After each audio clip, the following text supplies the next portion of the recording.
A biblical perspective on life, culture and current events. This is 2020 on Vision. This is Andrew McLennan. In the rise of anti-Semitism, which has swept the world since October 7th, various groups and individuals have been rising up to stand against this tide. And this Sunday in Brisbane, Queensland, there will be a march hosted by Never Again Is Now. And one of the groups that's attending that march is the Indigenous Friends of Israel. It's led by Norman Barbara Miller, and Barbara joins me now. Barbara, welcome. Thank you, Andrew, and lovely to talk to you and your listeners. Yeah, Barbara, you and Norma are making quite a commitment to attend this rally in Brisbane. Tell us how far you've had to travel to be in Brisbane. Well, we're travelling from Cairns to Brisbane, which is probably 1,200 k. But we also went to the one in Sydney in February because we helped with organising that, and also we're very involved in helping organise the Brisbane one. I'm on the Queensland team leaders group, so we have regular meetings and chats to get that organised, and it's coming together so wonderfully with the Christian and Jewish community and others standing together at this time against anti-Semitism in Australia. Yeah, and that's a real commitment. I mean, you guys have flown from Cairns to Sydney, now you're flying from Cairns to Brisbane, and I guess the question is, why, Barbara? Why are you and Norma so passionate about supporting the Never Again Is Now movement? Well, Israel is the apple of God's eye. And, you know, people who come against Israel and come against the Jewish people are really poking God in the eye. That's a pretty dangerous thing to do. We want Australia to be a sheep nation, to stand with Israel and Jesus' brothers and sisters, the Jewish people, because, you know, we are fulfilling prophecy. We are doing something that's close to God's heart. We don't want to see 1930s Germany and Europe repeated in Australia with the Jew hatred that is occurring on our streets and in our universities and by parliamentarians. You know, we need to stand up and be counted. And look, many of the Christians in Germany at 30s and 40s stood silent. Others stood up at great risk, like Dietrich Bonhoeffer and others. So I am so pleased that Never Again Is Now has decided to take on this battle against anti-Semitism in Australia from a Christian point of view, and stand with and comfort our Jewish brothers and sisters and work with them. And so as Indigenous Friends of Israel, we want to give them that support and have been right there at the coalface of it. Yeah, wonderful. And one of the narratives of the pro-Palestinian and at times pro-Hamas supporters is that Israel is the white colonial oppressor and that the Palestinians are the marginalised victims of racism. So Indigenous Friends of Israel really contradict that narrative. So do you want to talk to me about that, Barbara, about the truth and the lie in those narratives about white colonial racist Israel? Sure, and that is the exact reason why we formed Indigenous Friends of Israel back in 2017 when Bob Carr was trying to push the ALP towards recognising Palestine. There has never really been a nation-state of Palestine, and until the last couple of decades there was never a people that called themselves Palestinians.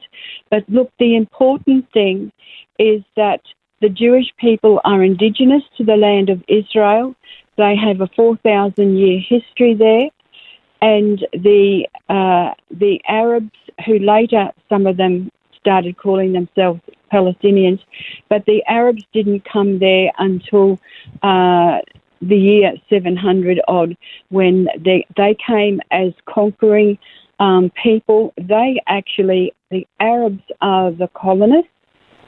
And so when the State of Israel was formed in 1948, it was actually decolonising Israel from centuries of rule by other colonisers, the latest one being the British government, who had been given the mandate from the League of Nations.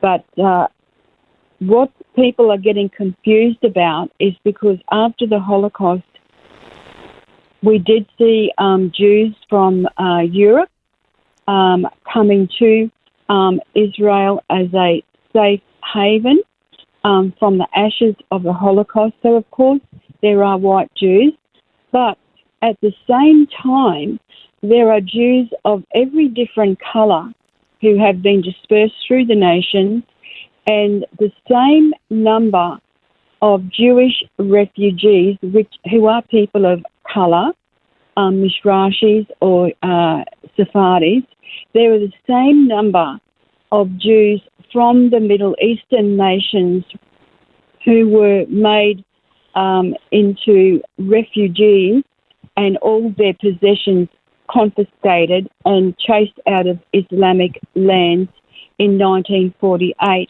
who also needed to make aliyah to Israel.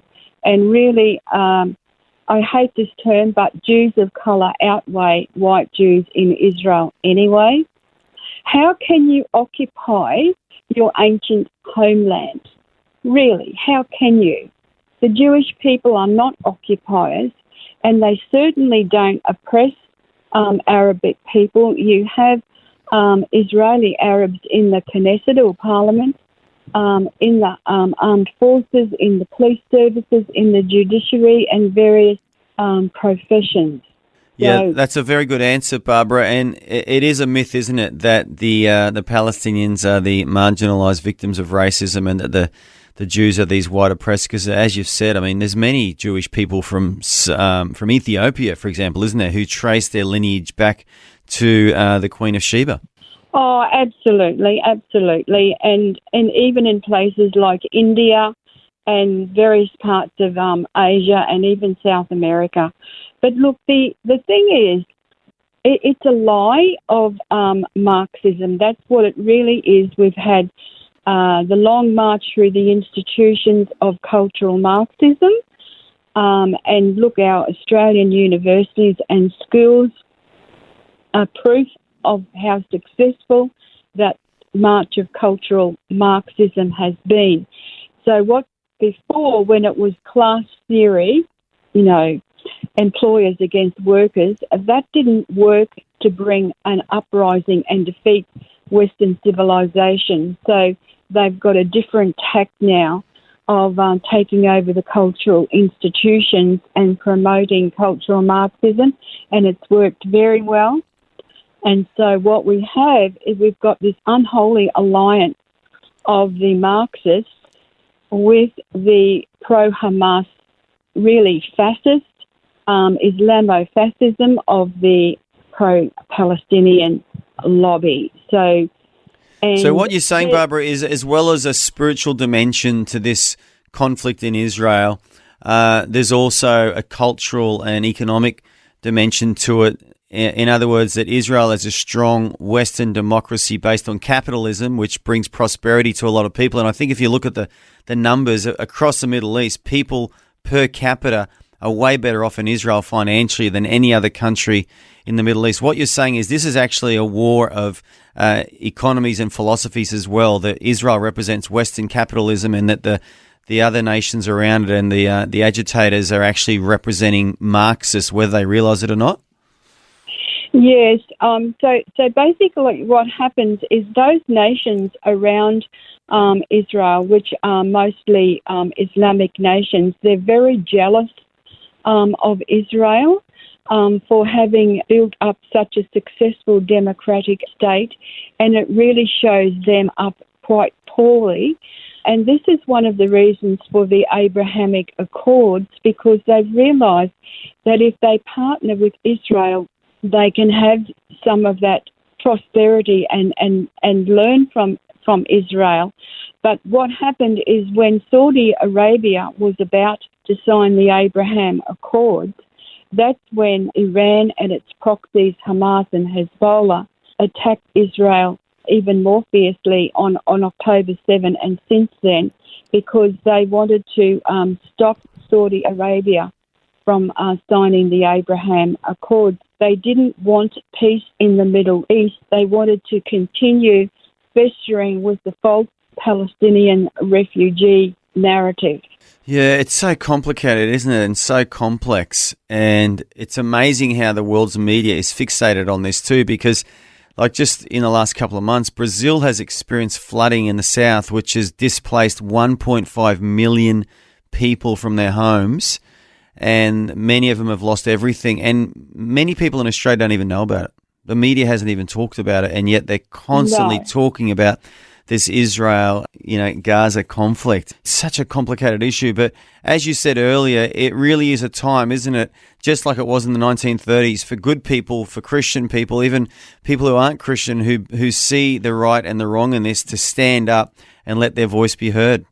Well, absolutely. And the thing is, what some commentators have recognised is that Israel is what stands between Islamic extremism and the West. If Israel goes, then it'll be on for Western, nominally Christian nations. And you only got to have a look at the Quran, and the whole thing is world domination. So Israel is our defence at this stage. It's in our interest, as even in a secular sense, for Australia to stand with Israel. But look, the spiritual sense behind the whole thing is that we know that Messiah is coming back, and his throne is going to be in Jerusalem, where he's going to rule and reign from, and the enemy of our souls wants to do anything he can to prevent that happening.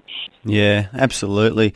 And I like what you said about how Messiah is coming back to Jerusalem and his throne will be there, and he was called the Son of David when he walked this earth, and there is hope for us all, isn't there? That the book of Revelation clearly paints that picture. But Barbara, I just want to let our listeners know that it's this Sunday in the Roma Street Parklands, I believe, meeting around 1:30 p.m. with some praise and worship, and the actual march will start at 2:30 p.m.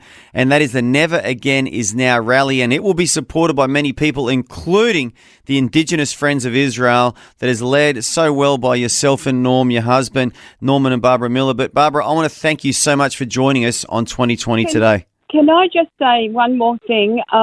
Norman has made a giant boomerang. It's a 2-metre boomerang, and it has Israel and Aboriginal designs on it.